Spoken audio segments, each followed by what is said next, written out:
Assalamualaikum warahmatullahi wabarakatuh. Alhamdulillah kita bertemu lagi dalam siri video yang menjelaskan buku saya Zikir Selepas Solat Antara Sunnah dan Bid'ah.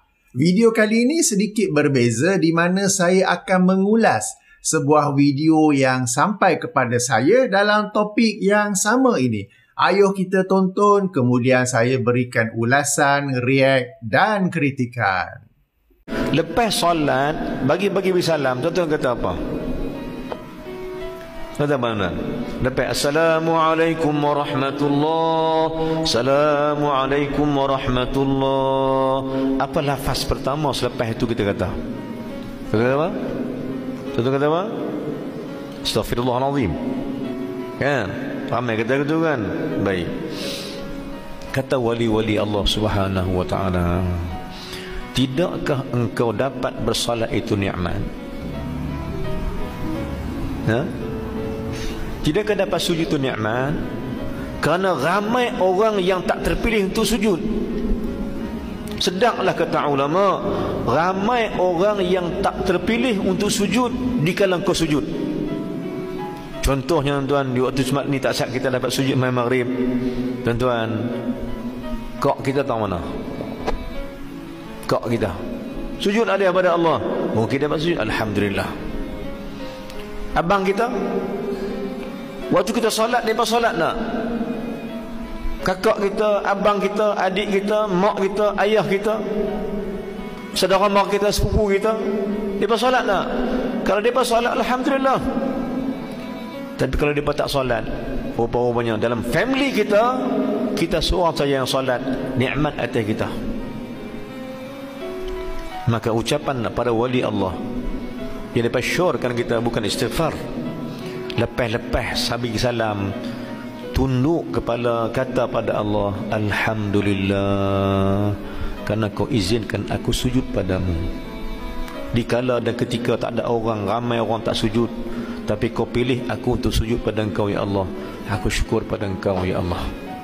Lepas tu baru kata astaghfirullahalazim. Kenapa? Aku mohon ampunan padamu ya Allah, kerana aku ni takut jadi orang yang tak pandai bersyukur. La in syakartum la azidnakum wa la in kafartum inna azabi lasyadid. Siapa syukur ku tambah nikmat, siapa kufur nanti rasa azab aku. Maka tuan, Islam ini mengajar erti syukur. Salat ni bukan ambil pahala. Salat memberikan syukur pada Allah, kerana Allah bagi macam-macam. Pertama yang Allah bagi nyawa.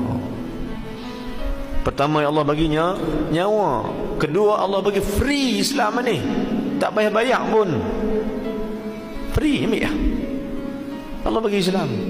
Allah bagi udara, Allah bagi makan minum, Allah bagi kerja, Allah bagi wang ringgit, Allah bagi motor, Allah bagi kereta, Allah bagi isteri, Allah bagi rumah, Allah bagi kekayaan, kemewahan, macam-macam Allah bagi. Kamu nak kata alhamdulillah pun payah. Baik, ulasan pertama, perhatikan bagaimana seorang ustaz, seorang yang berpakaian kemas sebagai seorang ustaz, membicarakan topik agama, membicarakan topik ibadah, membicarakan topik zikir selepas solat. Akan tetapi sepatah hadis Rasulullah sallallahu alaihi wasallam berkaitan zikir selepas solat tidak disebut olehnya. Seolah-olah seperti seorang tukang cerita yang sedang menceritakan kisah fiksyen kepada kanak-kanak tadika. Kemudian perhatikan cara dan nada dia sebut amalan istighfar 3 kali selepas solat-solat fardu. Seolah-olah ia adalah kebiasaan masyarakat. Ia adalah sunnah masyarakat. Boleh diamalkan, boleh diketepikan atau boleh dikemudiankan.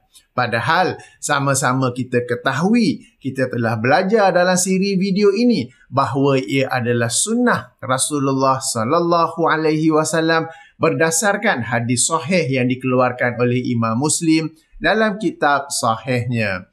Kemudian untuk lebih memburukkan suasana, digantikan pula sunnah Rasulullah itu dengan amalan wali-wali Allah, iaitu mengucapkan Alhamdulillah sebagai zikir yang pertama selepas solat. Para penonton yang dirahmati Allah, wali dari sudut bahasa bererti penolong dan pembela. Justru jika benar seseorang itu adalah wali Allah, dia akan menolong menyebarkan agama Allah yang tulen dan membela agama Allah daripada bid'ah-bid'ah yang merosakkan ketulenan itu. Maka jika benar ada wali Allah yang hendak ajar zikir, wali itu akan mengajar zikir yang Rasulullah sallallahu alaihi wasallam amalkan dan ajarkan. Dia tidak akan ajar sesuatu yang lain. Kemudian, antara ciri wali Allah ialah dia itu bijak dan bukannya bodoh. Wali Allah perlu bijak supaya dia tahu apakah agama Allah yang tulen dan bagaimana untuk menyebarkannya. Dia juga perlu bijak dalam rangka membela ketulenan agama Allah daripada bid'ah-bid'ah yang berterusan berlaku. Justru seorang wali Allah akan mengetahui bahawa dalam ajaran Islam yang tulen, dalam salah satu zikir selepas solat yang tulen, memang ada dianjurkan umat untuk bersyukur, termasuklah bersyukur kepada Allah atas hidayah yang diberikan sehingga seseorang itu melaksanakan solat fardu 5 kali sehari. Seorang wali Allah akan mengetahui bahawa antara zikir selepas solat yang diajarkan oleh Rasulullah sallallahu alaihi wasallam ialah menyebut subhanallah, alhamdulillah dan Allahu akbar. Ada beberapa cara, boleh sebut 10 kali, 11 kali, 25 kali atau 33 kali setiapnya. Kenapa ya kita berzikir alhamdulillah? Antaranya ialah kerana kita bersyukur kepada Allah atas hidayah yang diberikan sehingga kita dapat melaksanakan solat fardu 5 kali sehari.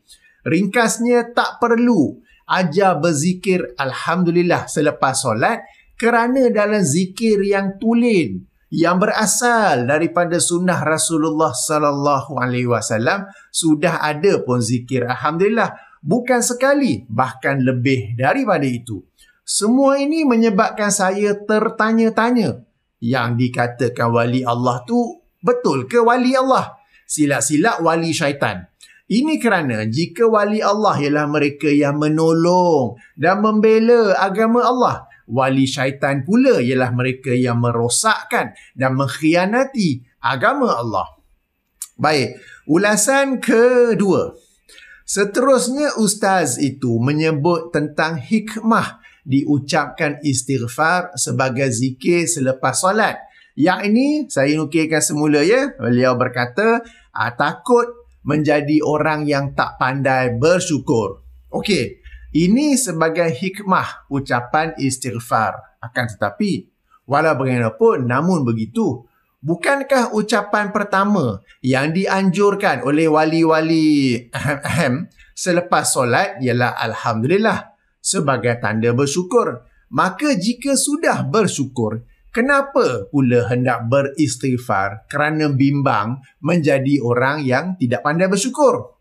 Baik, mungkin yang dimasukkan ialah tidak pandai bersyukur secara umum. Okeylah. Jika demikian, anjurkanlah istighfar secara umum tanpa perlu diikat kepada selepas solat. Sebab zikir ni ada yang mutlak, ada yang muqayyad. Mutlak yang ini boleh dilakukan pada bila-bila masa atau di mana jua, kecuali dalam tandas lah kan. Dan ada pula yang muqayyad, yang ini yang terikat dengan masa, lokasi atau perbuatan tertentu. Kita sekarang sedang berbicara tentang zikir selepas solat. Ia adalah zikir yang muqayyad kerana terikat kepada selepas melaksanakan solat fardu. Justru jika yang dibimbangi ialah tidak bersyukur secara umum, maka anjurkanlah istighfar secara umum. Dan ini adalah dengan andaian hikmah istighfar ada kaitannya dengan tidak bersyukur. Perlu diingatkan bahawa Rasulullah sallallahu alaihi wasallam adalah insan yang paling banyak berzikir. Apakah kerana baginda seorang yang tidak bersyukur atau tidak pandai bersyukur? Tak apa. Pada kesempatan ini ingin saya berkongsi apa yang saya tahu tentang hikmah di sebalik istighfar selepas solat fardu. Saya tak belajar daripada mana-mana wali Allah, tetapi daripada maksud istighfar itu sendiri, yang ini memohon keampunan Allah. Maka kita beristighfar selepas solat kerana memohon keampunan Allah seandainya ada kekurangan dan kesilapan dalam solat kita itu. Sangat mudah, sangat basic. It is not rocket science. Okey. Terakhir, ulasan ketiga. Okey. Ustaz menerangkan sebab kita solat ialah bersyukur kepada Allah. Saya berkata, perlu dibezakan antara solat fardu dan solat sunat. Jika solat fardu, kita melaksanakannya kerana ia adalah perintah Allah dan ia merupakan bukti kita seorang Muslim. Jika solat sunat, maka salah satu sebab kita melakukannya ialah kerana bersyukur kepada Allah atas segala nikmat yang dikurniakan olehnya. Kita pernah dengar kisah sebagaimana yang terkandung dalam Sahih Muslim, hadis nombor 5046 atau penomboran lain hadis nombor 2820, di mana Aisyah radhiyallahu anha pernah menerangkan bagaimana Rasulullah sallallahu alaihi wasallam solat malam berdiri sebegitu lama sehingga kaki baginda bengkak. Lalu Aisyah bertanya, kenapa Rasulullah melakukan sedemikian padahal Allah telah pun mengampunkan dosa baginda yang lepas dan yang akan datang? Lalu baginda menjawab, apakah aku tidak boleh menjadi hamba yang bersyukur? Jadi kalau solat sunat, antara sebab kita melaksanakan solat sunat sebagai tanda kita bersyukur kepada Allah, yang itu betul. Akan tetapi jika solat fardu, maka ia adalah perintah daripada Allah Subhanahu Wa Taala. Maka perlu dibezakan antara solat sunat ataupun solat fardu. Baik, demikian ulasan, react dan kritikan saya. Pelajaran penting yang ingin saya sampaikan daripada semua ini, hendaklah kita melazimkan diri mengambil ilmu daripada para agamawan yang merupakan pewaris Nabi SAW. Nabi SAW tidak mewariskan dinar atau dirham, tetapi mewariskan Al-Quran dan As-Sunnah. Maka para agamawan, pewaris Nabi, tidak dikenali dengan pakaian tertentu, tetapi dengan apa yang dia sampaikan. Bukan semua agamawan adalah pewaris Nabi. Maka berhati-hatilah. Meskipun mereka itu berpakaian seperti agamawan, berkuliah di masjid, ada tauliah berkuliah di masjid dan bercakap sebegitu confident.